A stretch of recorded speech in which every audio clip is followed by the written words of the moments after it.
Hello, welcome back to my YouTube channel. If you don't know what that was, don't worry, I don't know what that was either. My name is David Shire. Today we're going to be covering we're going to be going through a tier list ranking on characters from Avatar the Last Airbender, ATLA for short, and we're going to be ranking them based on how well I believe that they're going to be doing on a season of Survivor. Now, these rankings are not very scientific. They're not based on any science. I haven't put in a bunch of points and dots in a little list. They're solely based on what I know of the show of Avatar the Last Airbender and what I know about the season of Survivor that we're going to be putting them into a simulation. And we're probably going to be thinking of the time frame of where this is going to be taking place in the show. I like to think that it takes place near the end of season 3 before Aang unlocks his full Avatar potential, just to kind of keep things a little bit fair.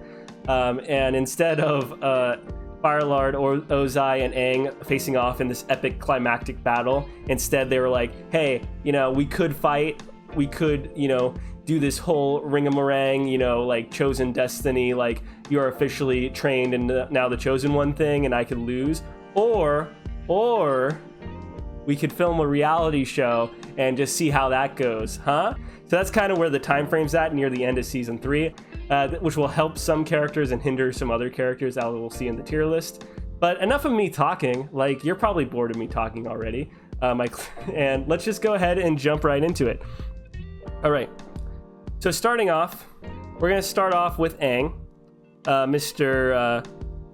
Big Boy himself, the man who was once a popsicle, Avatar Aang, the kid who ran away for 100 years and completely destroyed the Earth by being a little bit afraid that he was going to lose some of his friends in the Avatar in the Air Temple. Yeah, that's who we're going to start off with, because not to bury the lead.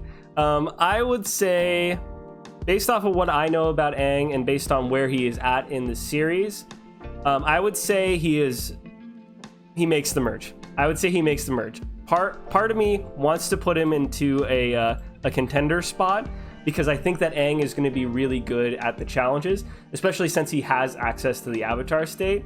But based where he's at in the show, I don't think Aang really ever develops like the killer instinct that you need on Survivor.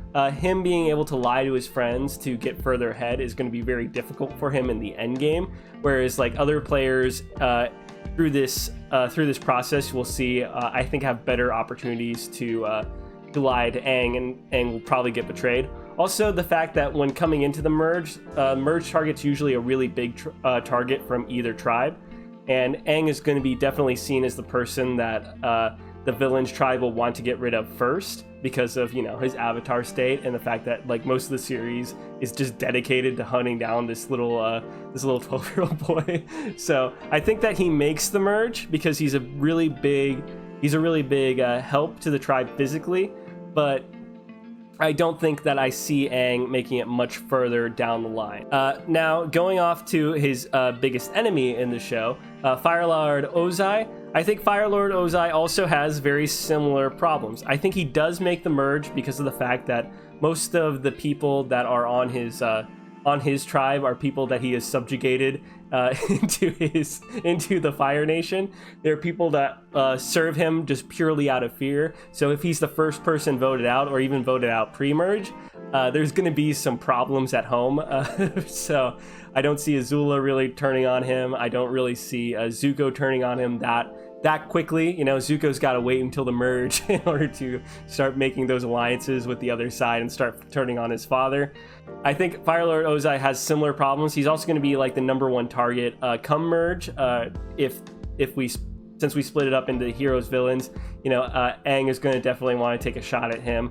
Sokka's going to want to take a shot at him. There's like pretty much everybody on the hero side is going to want to take a shot at him, except maybe for the Cabbage Man, depending on how well his market shares are going based off of the current government of Avatar the Last Airbender's universe. I mean, it could be going really well for cabbages, and next thing you know, you get rid of Fire Lord Ozai and that stock market just plummets. But I think that overall, Ozai is going to face the same problems as Aang, and I see him being a pre-merge boot. All right, next on the docket is Sokka. This is the thing. let's see. So it's season 3 Sokka. So I'm going to say that Sokka is a contender. He's a contender to win this game. As Sokka kind of progresses throughout the show, it's clear that he's definitely one of the smarter characters in the show, and he has a lot of tenacity to him. He's not a bender, so he has to rely on different skills and different ways to kind of survive these battles. And he ends up becoming, I believe, a military general. So he does have the smarts. He does have a lot of leadership abilities. We saw a lot of that put on display during the prison episodes, where he and Zuko and Suki were all in that prison. He came up with a plan, and it was a really great showing for Sokka's skills. The only thing I'm worried about with Sokka is that he's not really a physical asset to the tribe as much so, and he does kind of grate on people's nerves with a lot of his jokes. And so if this were kind of a mixed season, I would see Sokka actually being a little bit more of a pre-merge boot. But because he's going to be coming in with his sister, I think that he definitely makes the merge, and I think he can go the distance. Based on his poetry skills, I think he has a good case that he can make at Final Tribal Council. So I think he's a contender, and I'm going to put him as such. All right, Cabbage Man. My cabbages, where are we putting him? I'm going to say Cabbage Man, probably going to be the first person voted out. He's really here as more of a joke than anything else. You know, every season of Survivor has a comic relief character, a comic relief older person. Well, not every season, but a lot of seasons. And, you know, there's always somebody that stands out as the person that's going to be probably voted out first. And I think Cabbage Man on a regular season of Survivor would be the first boot. Some things to consider, though, about Cabbage Man is that he has traveled a lot of different places, a lot of similar places to the Avatar gang. So he does have that in common. He could relate to people based off of how the different locations, you know, like if two people have been to Israel, my experience is that either one of them can shut up about it and they'll just keep talking to you about their awesome experience in Israel, and you're just kind of sitting there like, wow, this is great, you know, I'm so happy that you went on this awesome, amazing trip, you know, like it kind of glazes your eyes over, but to them, to those people that talk about it, it is a really strong bond. But I've definitely talked about him way too much, and let's just move on. He's for sure going to be a first round boot on any season. All right, General Zhao. I'm going to say General Zhao is a pre-merge boot. Here's why. I don't think he has that good of a social game.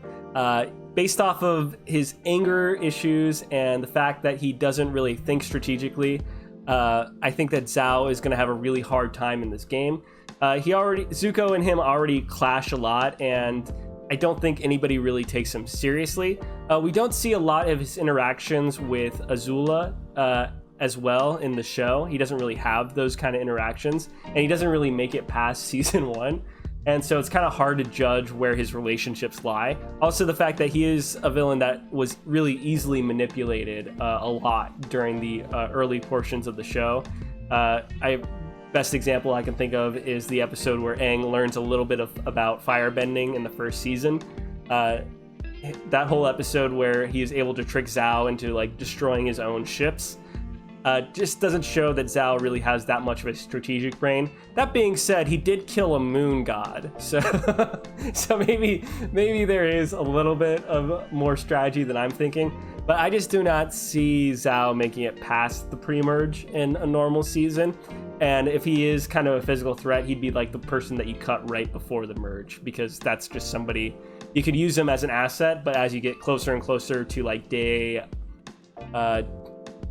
15 or so, when you think the merge is going to happen, you definitely think about cutting him around that time. So I think he's a late pre-merge boot, but I still think he is a pre-merge boot. All right, next up we have Azula. And Azula, we're going to start at makes the merge. I think that on a normal season, she does make the merge. I think that her and her two friends, May and Ty Lee, are going to be a real force in the game, especially later on. I think about the way that they were able to infiltrate Ba Sing Se and how they were able to use manipulation tactics Azula also has used in the past a lot of intimidation tactics, which we have seen work in Survivor. The big thing, though, is her personality and the fact that by the end of the show, everybody kind of just betrays her, and she kind of goes mentally unhinged. And so for that reason, I don't know how well she'll do in an island environment where she's not eating a lot of food and she's not being prim and propered up. Well, I think that she makes the merge. Do I think that she's a contender to win the game? Tough. It's really tough. I think I'm gonna put her at top of makes the merge for now, and if I have the right to change my mind, and if I do, you're just gonna have to deal with it. You can comment at me in the comments and just say how wrong I am, but I think that this is a pretty good spot for her. All right, so next up is Uncle Iroh, and okay, I have a really hard time ranking Uncle Iroh because he is one of my favorite characters in the entire show. However, based off of the fact that this does take place after season 3, or near the end of season 3, the fact that he is a wanted man from the Fire Nation, and the fact that the track record of older people doing well on Survivor is not very good, I think that we have to kind of put Uncle Iroh as one of the first people being voted out. And I know, it really pains me to put him there, but I think that his ultimate upside I can think of is Janet from Island of the Idols, how she was able to get pretty far into the show, but ultimately was just seen as too much of a winner threat and was taken out pretty early. And I think that's Uncle Iroh's like max ability in the show. I do not think that Uncle Iroh actually faces the same physical problems that a lot of the older people face in the show, because of the fact that at this point in time he went to prison. He did all those prison pull-ups and was eating that apple, doing all those crazy things like that I wish I could do at my age. There's just too many enemies for Iroh to face. The fact that I think Fire Lord Ozai is going to take control of the tribe very early on, and if he's on a tribe with his brother, I think that his brother turns on him like right away, trying to get rid of him. So for that reason, I think he is a definite possibility of being voted out first. His only real hope is that Zuko is able to convince his father not to take him out right away and maybe take out one of his sister's minions. But ultimately, Uncle Iroh, I think, has to be placed in the voted out first tribe. All right. Next up, we have June. June is the assassin that has that weird little badger bear mole thing that is able to lick people and cause them to go out. I'm going to put June solidly as a pre-merge boot. Now, in thinking about this, I had June a little bit higher, but in my original thought process, because she is an assassin, she does have these skills that she has the duplicity skills to do really well in Survivor, but going into this season, I don't think she has the connections to make a really deep run into the show. She doesn't have Fire Lord Ozai connections. She doesn't have Azula connections. Zuko's barely connected to her. And so I think her only ally early on is going to be Uncle Iroh, because he seemed to have this weird crush on her early on in the show. And so for that reason, I'm going to put her as a pre-merge boot. Just not enough connections for me to feel confident that she's going to make it past the pre-merge. All right, next up we have Jet. Jet, I think it's weird if you give in the timeline. So we're going to put Jet's timeline a little bit sooner. We're going to place him kind of in the middle of season 2, right before he gets brainwashed and then potentially dies. Question mark. So we're gonna put him at peak Jet. We're gonna say that he is at his top form. I think even Jet at his peak, though, I think he has a lot. He could do really well in the Heroes tribe, and that's where I'm gonna probably place him. Even though he's more of an anti-hero, I think that his alignment overall starts with the Heroes. So it's just kind of it's interesting. I'm not quite sure where to put him. And I kind of want to put him as makes the merge. I think that he is a physical asset. He does have some leadership abilities. And also, he did live in the forest for a considerable amount of time. as an orphan, so he does bring some survivalist skills into the mix. I just don't see that he makes it much further than the merge. Unfortunately, I don't see him as a real threat to win. Now, next up, I think we have a pretty good contender here, Katara. And I was debating Katara a lot because I can see her making doing pretty well. She kind of does get on people's nerves, the fan base's nerves, because a lot of her thing is like coming up with these really great hero speeches and like being very preachy, especially in season 1. She's a very preachy type of character. But I think that that's going to serve her well, given the tribe dynamics, the fact that she is with her brother, the fact that she's with Aang, and the fact that they're more susceptible to that kind of thing. She also does, as I think about it, she does possess skills that are good to have in Survivor, you know? I think about the water scroll episode where she steals a water scroll, and I think about her, she has a little bit of a dark side with the way that she was able to use bloodbending, especially using it to find her father's killer and nearly just completely destroy that dude. So she does have a dark side. I think that she's a contender. I think she's the bottom tier contender though, because she is definitely a little bit more naive in the earlier seasons, and I'm kind of worried about that naivete getting her in the end. But she does go head to head with Azula, and she does win. So she's not going to be a physical deterrent in her tribe. So for that reason, I'm putting Katara as a contender, and you can hate me on Twitter all you want. All right, Yue, Moon Girl, let's go. Yue's tough. Will she be voted out first, or? I guess based off of where this is going, I'm going to put Yue as a pre-merge boot. I don't think she's bringing a lot physically. So her tribe's not going to see her as an asset in the challenges. She's kind of treated in the show. I think she's probably one of the more underdeveloped females in the show. The way I see Yue is that she really is just kind of this love interest that's kind of thrown in for Sokka. And the only reason why she is his love interest is because when she dies, then when Sokka feels sad, we'll feel more sad about her death, versus like given any real character development of her own. I mean, the truth is she wasn't really a character. She didn't really have a lot of character on the show, and for that reason, I'm just going to put her as a pre-merge boot. I don't think she's bringing a lot physically. I think that Sokka's relationship with Suki at this point is a lot further along, and if he had to choose between the two, I think that he chooses Suki. So for that reason, I'm putting her as a pre-merge boot.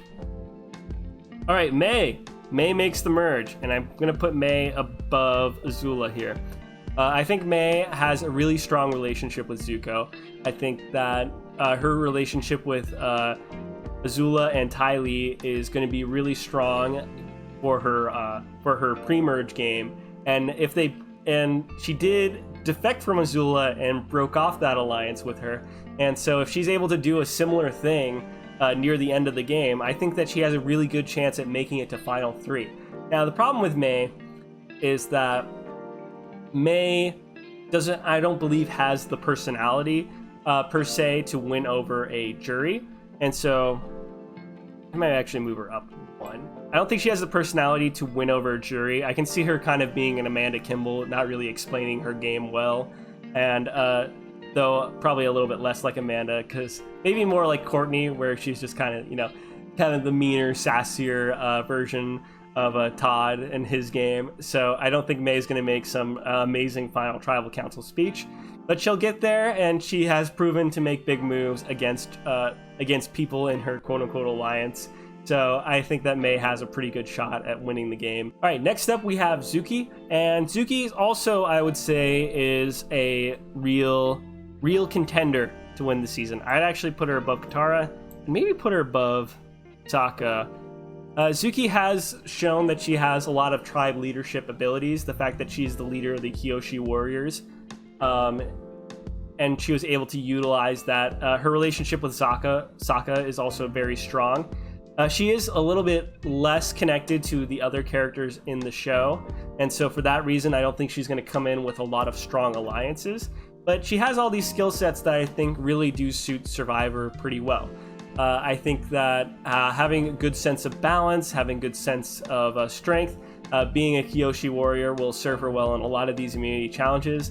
Another big challenge I can think of off the top of my head is the weapons challenge they have in Survivor China, where the image that comes to my head is like Todd throwing the throwing star. I think Suki can really manage that as well. And there's going to be a lot of weapons-based challenges. So I think Suki has a good chance of being a really big asset to the tribe. With her leadership ability, she should be able to kind of manage her tribe and maybe keep a really strong core alliance that moves forward throughout the game. My only complaint with her and why I haven't put her as a winner pick is because of the fact that her relationship with Sokka is really important, and also she's going to get in some drama with Yui in the beginning of the season, I can imagine, with that whole weird love triangle thing, where the top of the triangle obviously is Yui because that's the moon, and Sokka and Suki are near the bottom. So I'll say definitely contender, but not quite the winner pick. All right, next up we have Toph. Toph, I think, makes the merge. Is Toph a contender, though? I don't think so. The reason why Toph, I would say, isn't really a contender to win the show is because of her brash attitude. Now, Toph, again, is another one of these fan favorites and is one of my favorites on the show. But on the show of Survivor, I could see her personality really grating, especially to a lot of the people on the tribe. She's also the youngest person on the tribe, and so that's going to be another minus. Also, the fact that she is blind could be an issue for some of these challenges, and so that could be a big issue, though she can use her feet to see, which is really cool. I see Toph being kind of like a Jervis Peterson, though, where she makes fun of the villains tribe as she's completely stomping them, and then come the merge, she's an early target for the villains tribe, and so for that reason, I think she makes the merge. I don't think she makes it super far in the merge. All right, next up we have Ty Lee. Ty Lee is going to be one of my winner picks. I think that Ty Lee has all the benefits of Mei and Azula, but also just a likability about her that will really serve her well in the show. She is really trained in martial arts, and the fact that she has a lot of balance, does a lot of circus acts and shows like that, I think she'll be a really huge asset in the challenges. You know, she's proven herself with the Ba Sing Se hostile takeover, making the walls of Ba Sing Se fall with the help of Azula and Mei. And overall, I just think that if she gets to the end, if she gets to the end with Mei, I think that she's the more likable option and can come up with a speech on why she should beat Mei. And that's why I think that she wins most seasons of Survivor, based off of like if the villains are the ones really in control of the season. But the other person I want to throw up there as a contender, and definitely is the best boy of the season, is Zuko.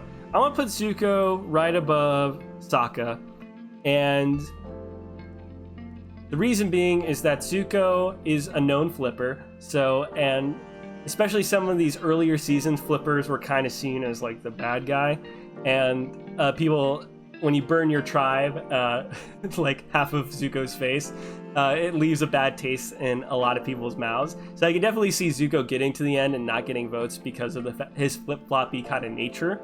But needless to say, he has an amazing story. You know, he has probably the greatest narrative arc in the entirety of Avatar the Last Airbender. If he was able to correctly convey his story in front of a final tribal, I think he has a real shot at winning the show.